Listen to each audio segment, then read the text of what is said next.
So this first style mistake isn't so much a fashion mistake as it is a trend that blows my mind. Why would any guy decide to do this? In fact, this fashion trend has upset so many people that they have passed laws against it. Seriously, towns in the state of Georgia, Louisiana, Missouri have all passed regulations that if you partake in this fashion trend, you could be arrested. But the real crackdown? High schools. Hundreds of high schools across the United States have banned this look. Even former President Barack Obama commented by saying, come on, some people may not want to see your underwear. I'm one of them. In case you haven't guessed, gents, the fashion trend I'm talking about is sagging. Now, personally, I try not to judge people based off of how they dress. Being in the fashion industry, I know oftentimes that can be a false indicator. Doing the research on sagging, I can only come up with two reasons why anybody would actually do this. One, they're impressionable and young, and it's just a fashion trend in their local group. The second, which I think is a bit of a stretch, is that every time a man dons sagging jeans, he's thinking, you know what?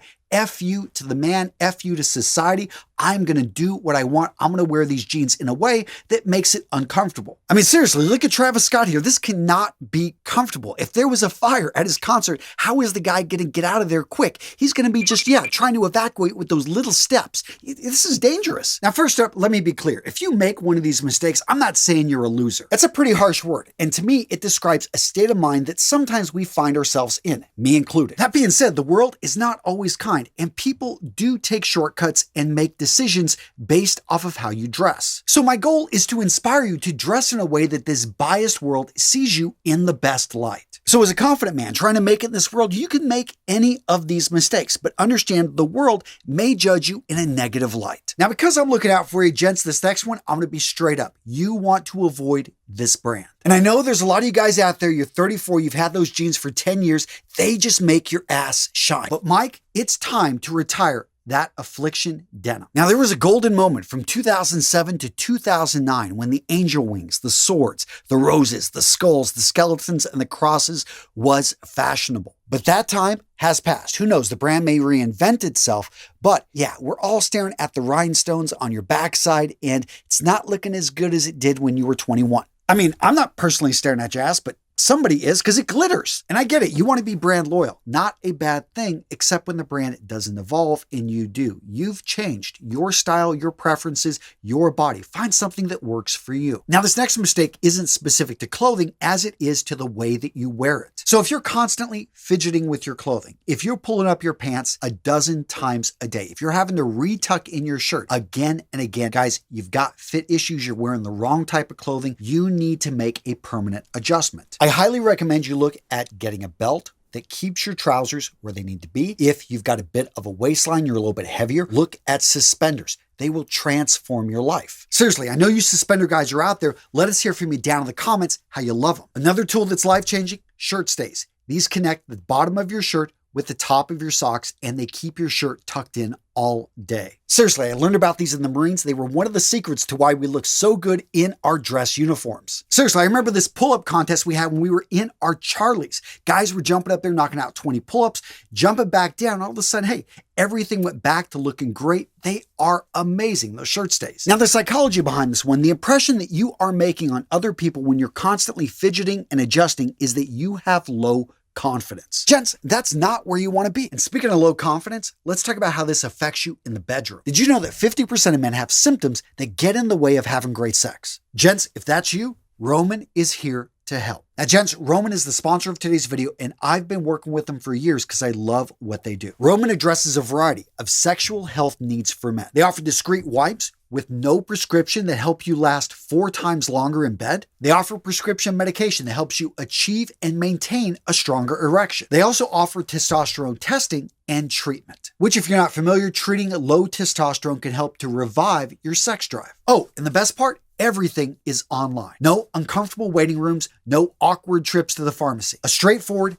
digital experience from the comfort of your own home. Now, if medication is appropriate, Roman will send it right to your door. And everything arrives in discreet packaging with free 2-day shipping. To get started, gents, use the link in the description of today's video. That's ro.co/RMRS. Save 20% on your first order. So make sure to use it. Again, gents, that's ro.co/RMRS RS. Now this next one is just a straight up public service message, and that is to stop wearing square-toed shoes. Guys, the devil first crafted these shoes about 150 years ago, and men have been falling down into the abyss ever since. Now I get it. A lot of you guys are saying, hey, they're comfortable. They've got a wide toe box. A lot of brands actually do if you look around, and they've got much better looking shoes. Hey, these are the dress shoes that I've had forever. Well, look to upgrade because you bought those cheap shoes, and guys, the vast majority of square-toed shoes out there are inexpensively made. They're just simply using, yes, glued together sole with the upper. No, you want to look for a Goodyear welt. And here's a quick graphic that shows you how a Goodyear welt is constructed. It's sewed together. This basically can be resold. It's a sign of quality. Another type of shoe construction you're going to see out there, especially in dress shoes, is going to be a Blake stitch. This can give a little bit more of a streamlined, basically a really nice dress shoe silhouette. In any case, know the enemy, and then upgrade your footwear to something, yeah, that looks good. Next up, let's talk about those light brown socks. Yes, wearing with sandals is bad, but that's not what I'm focused on here. I'm focused on the fact that these socks used to be white. Gentlemen, you're not fooling anybody. When you wear socks like that, it is a clear indicator that you don't know how to do laundry. Now, guys, this is relatively simple. Break the whites, your light colors, into one pile, your darks into another. Anything that's in between, well, give it a separate pile as well. Now, sticking with those whites, let's go ahead and wash them with detergents that are made specifically for whites. Maybe throw a little bit of bleach in there. Now, your washing machine should tell you how much to add, but I would say less is better. So maybe start off with half a cup. After that, maybe add a full cup. Again, I'm assuming a full washing load here. Point being is you want to be able to get those whites white. And this applies to your white t-shirts. This applies to your dress shirts that are white. You want to keep these things looking good.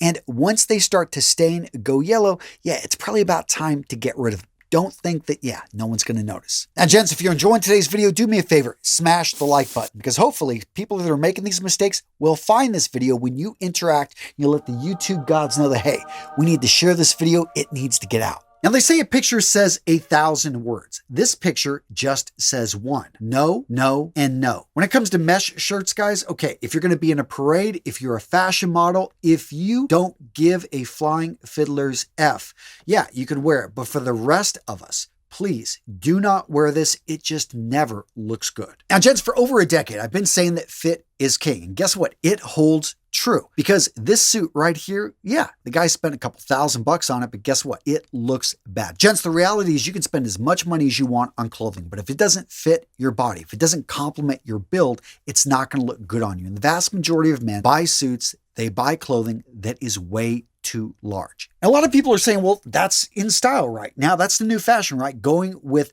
loose clothing. There's a difference between something that's slightly loose and then overly baggy. Baggy is not going to make the clothing more comfortable. In fact, you will actually have less freedom of movement, and really, it just never looks good. It's not a timeless look. Instead, find clothing that accentuates your build. Yes, you are built like a square. You're built like a circle. You are skinny. You got to run around in the shower to get wet. Whatever type of build you've got, find clothing that's going to suit that build. Now, talking about fit, let's talk specifically about the fit of your pants. Let's look down where they, yes, right here at the shoes. This is called the break. And if you're wearing dress pants, they should not let you out of the store unless they adjust and they hem the trousers. Now, I'm going to recommend for most people just going with a half break, but if you're a really tall, big guy, then go for a full break. If you are a bit on the shorter side, maybe go for a no break type of look. Point being is you want to control this. You don't want a puddle of fabric bunching up around your footwear. And by the way, this does apply to jeans in general, though. I would say that you can have a little bit more fabric down there at the bottom because of the closeness of the fit, especially on the legs.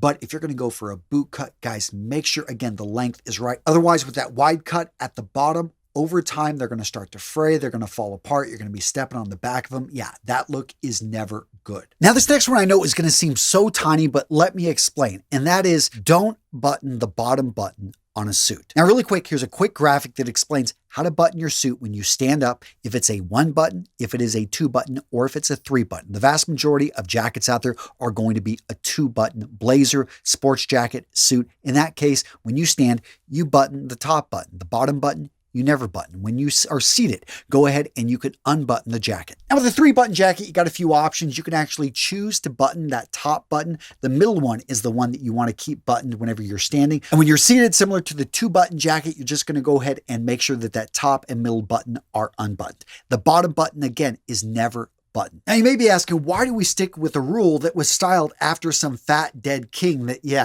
just couldn't even fit into a suit to begin with? Because most suits now are designed with the idea that that bottom button is going to be unbuttoned. So the way that they drape, the way that they hang, the way that they fit on the body, it throws it off. Basically, where that button should be buttoned is going to be the center point of, basically it slims up that silhouette and it allows it to go a little bit, flare out a little bit at the waist area. Unfortunately though, if you button that bottom button, you have actually changed the shape of the silhouette. You're bringing that focal point a little bit lower and it can throw off the whole look. All of a sudden your leg line doesn't look as long and it's not as elegant of an overall build. In addition, it can be really uncomfortable because it's going to be tighter than it should be. Now, this next one I know a lot of you guys are going to disagree with, and that is to wear an ostentatious t-shirt. I'm talking about something that's either vulgar, something that's trying to elicit an emotional response from others. I know here in the United States, when it comes to politics, a lot of people love to wear their politics either on a shirt or on a hat. They love to scream. They want to invite, let's just say, an interesting conversation. I don't know. Agree? Disagree? Let me know in the comments below. Now, I'm all about freedom of speech, democracy, and freedom. But that goes both ways. And you're at that restaurant at the mercy of the waiter and whatever they're doing to the food behind the scenes. Guys, come on, let's think through this. My approach with this is a little bit more subtle. Yes, I dress well. I want a positive opinion, but I don't want people to be able to guess basically who I'm voting for, what are my beliefs, because I want to make sure that I'm on their side, especially when they've got a position of power, in this one instance of our interaction. So what video to watch next? How about style mistakes that make you look old? Yeah, guys, you don't want to be making these. They're going to age you before your time. Seriously, good video. Check it out. I think you'll enjoy it. Boom, right here.